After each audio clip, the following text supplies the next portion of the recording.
Bitch, it's your favorite non-sentient sentient being. Can you believe that this is a new year? Time doesn't exist, but it is a new year. And I've been seeing all of these, my 2020 year in review. So this is going to be my 2020 year in review. It is officially the last day of 2020. This is the last video, the last piece of content I will be delivering in this year. Can you imagine? Let's get straight into it. I want to talk about some of the things that I've learned, that we've all learned, that hopefully we've all learned in this big 2020. Of course, this year has been a dumpster fire for many people. But for a lot of introverts, it's actually been a good year, So we'll talk about the good and the bad. And let's just jump straight into it. Okay. The number one thing, I feel like the most profound thing to happen to me in 2020 is accepting that I'm not ambitious. Like, fully accepting that all of my ambitions were endowed on me, like they were just bestowed upon me, as opposed to just like actually being intrinsically driven. And then going on to let go of those ambitions, wow.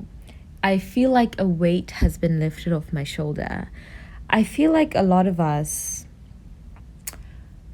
are coerced into buying into the illusion of ambition. And some people genuinely are very ambitious people, but for the most part, the never-ending treadmill that is the pursuit of infinity, because there's no end to this pursuit. The never-ending pursuit of infinity is just not natural to the human spirit. And I also feel like something that has been conditioned into us is the belief that we have to be extraordinary.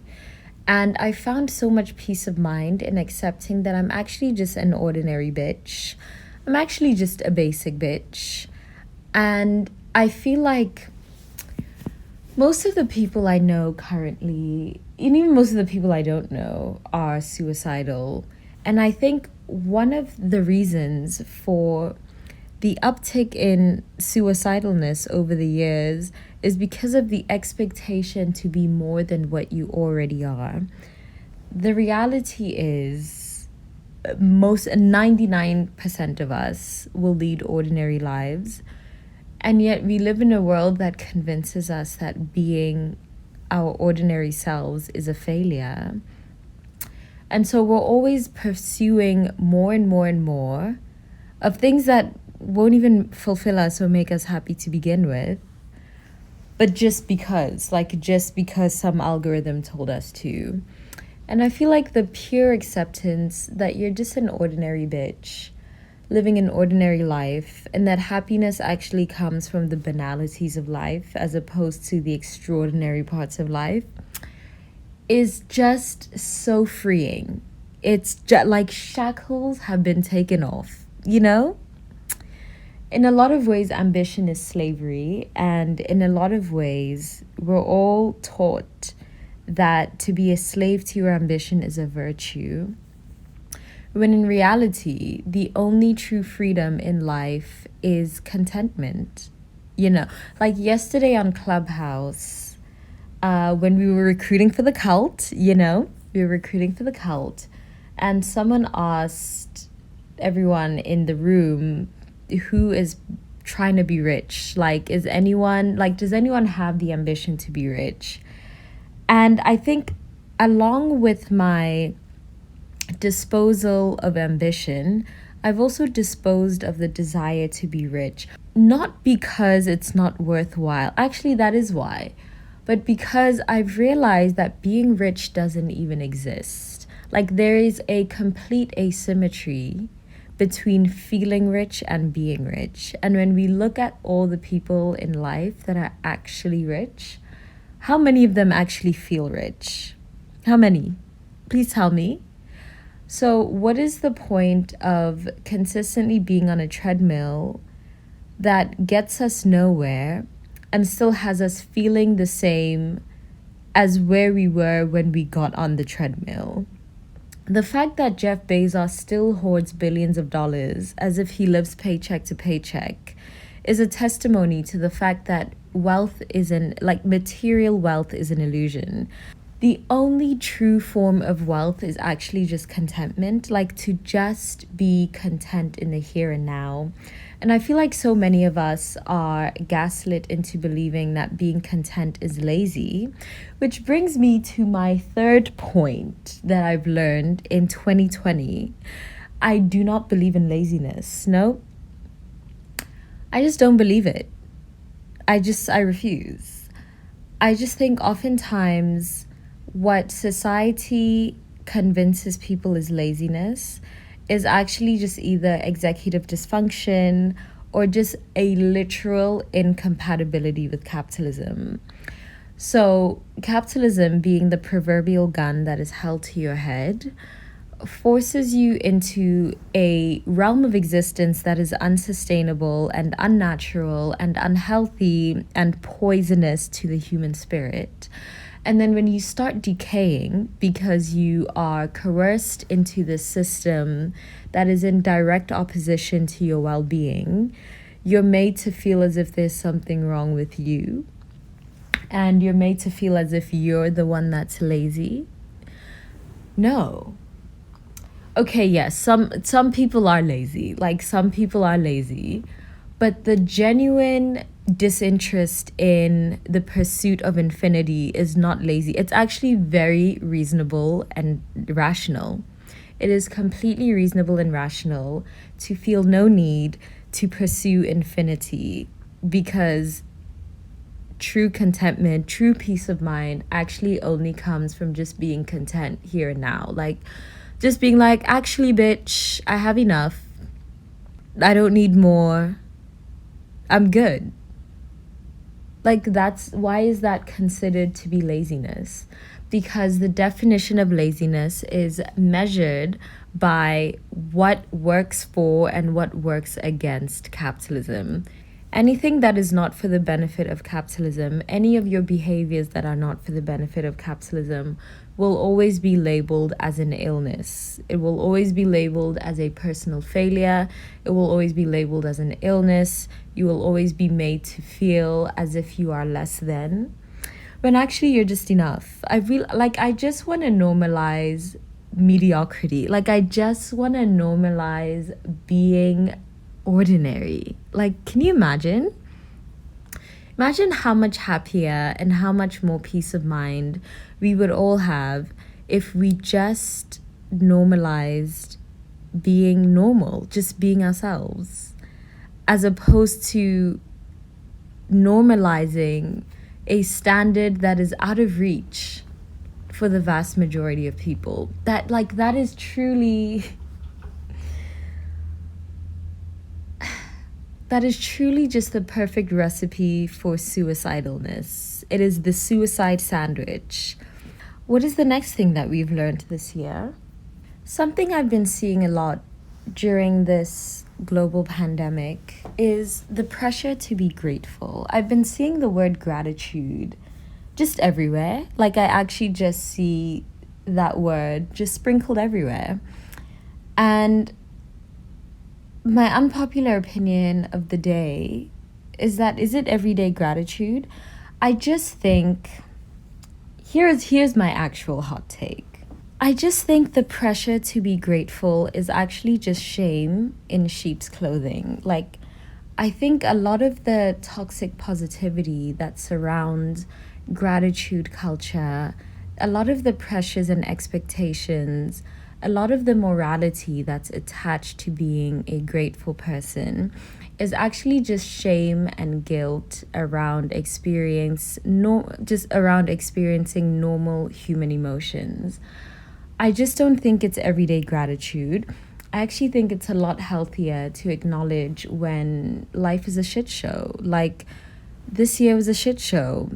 And you're not an ungrateful cunt for not being able to acknowledge that. Like, I think it's extremely healthy to allow yourself to be in negative spaces because you don't get out of them unless you allow yourself to be in them, to like let the feelings just be.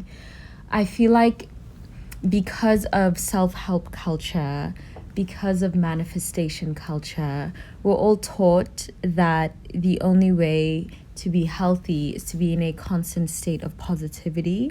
Like if you are anything other than in a constant state of bliss, then there must be something wrong with you. Gratitude is truly not a moral imperative. It's a perspective.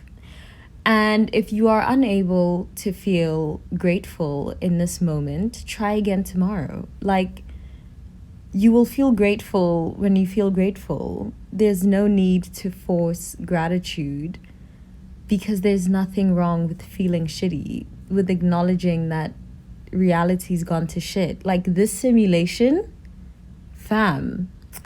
And I say that only because when I get into like my really depressive states, I also tend to feel guilt around an inability to also acknowledge good things. That voice in your head that's like, oh my God, but people are dying. How are you complaining about small, like, no. Realistically, like 2021 is going to be worse than 2020. Like, let's just be real. Let's be real. Like, let's prepare ourselves. Realistically, it's going to be worse because Corona was just part one, and there's going to be another global pandemic. There's going to be variations of there's going to be mutation, you know, like, and the government is going to continue to not give a fuck. That being said, we just need to learn how to like sit in reality and confront it and change it, because the everyday cognitive dissonance, the everyday denial of what reality is in favor of escapism, like, is it constructive? Like, can we really change reality if we're always denying it? Can we? Like, let's start this cult. Like, let's get this commune going. Let's acknowledge what it is. Like, this reality sucks. Let's start a new one. Like, no one... The pressure to get life back to normal, why? What was so great about pre-COVID life? No. Let's start a new... Like, let's start a new reality. You know? There was very little positive about pre-COVID life. Let's make some shit better. You know? I'm eating an apple. So I decided to be an apple. You are what you eat. That's the next point. No, it's not. But it should be, you know? I quite like being an apple. It has a different vibe.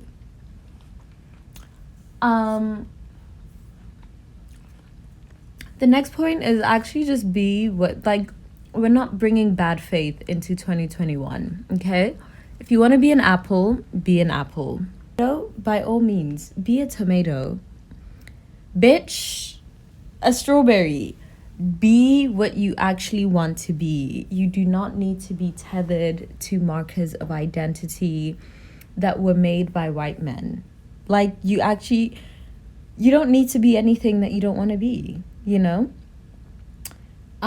If you're tired of being American, you don't need to attach to that identity. Patriotism is corny anyway. Why are hoes patriotic? Patriotism is unethical. That's another video for another day. Be what you actually want to be. Like, so many hoes living in bad faith every day. And if you're not aware of what bad faith is, do a quick Google. I'm referring to Jean-Paul Sartre's definition of bad faith. It's not every day. It's not everyday bad faith. Let's go back to being an apple. Mental health. Let's talk about mental health.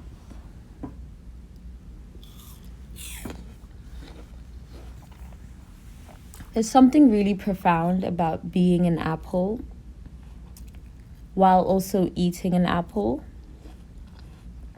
It just hits different. Like, it hits God made some points when he made fruits. I love being a fruit. It's so much better than being black. I love it. I would 10 out of 10 recommend. Speaking of being black, mental health. This year was truly my year of realizing things. Like, okay, let me finish chewing this apple. This is ASMR, bitch. This is now an ASMR channel. Welcome. This year was truly the year of realizing things.